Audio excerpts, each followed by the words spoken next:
Mommy. Okay. Mommy. Mommy.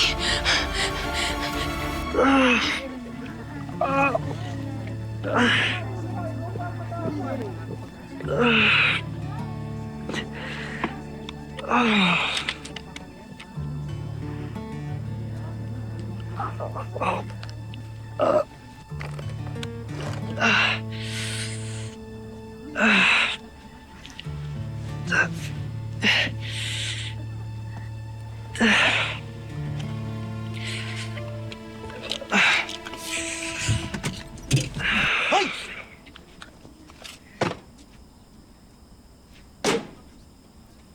Nakita mo ginawa mo, ha? Binangga mo ako. Kasalanan mo yan.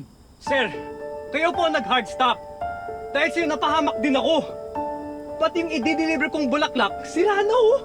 Ako pa talagang sinisisi mo ngayon, ha?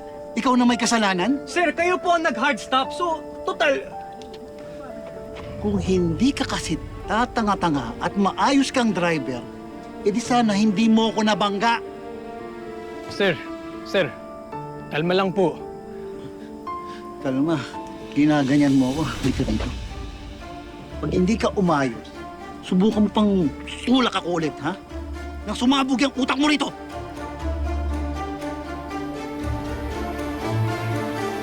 Sino ba kayo? Ha? Ba't di mo ipaliwanag sa anak mo to, Mrs. Almendras? Leave my daughter out of this! Huwag mo akong ma-English, ha? Malaking utang ng mami mo sa boss namin. Hindi totoo yan! Anong di totoo? Di ba nga di mo sinasagot mga tawag namin? Dahil kung wala pa akong pambayad, bakit ba ang kulit nyo? Ikaw ang makulit! Di ba winarningan na kita? Sa susunod na di ka pa rin magbayad, lulumpuhin na kita. Wag po, please. Maawa po kayo sa mami ko, please. Wag. Please. Wag po yung mami ko, please.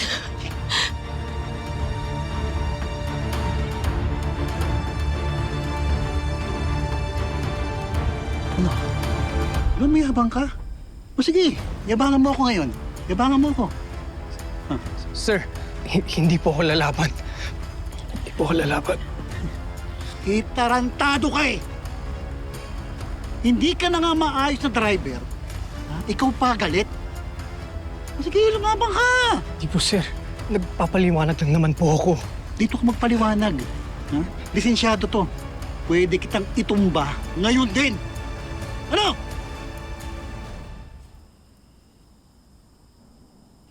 Maganda tong anak mo. Makinis.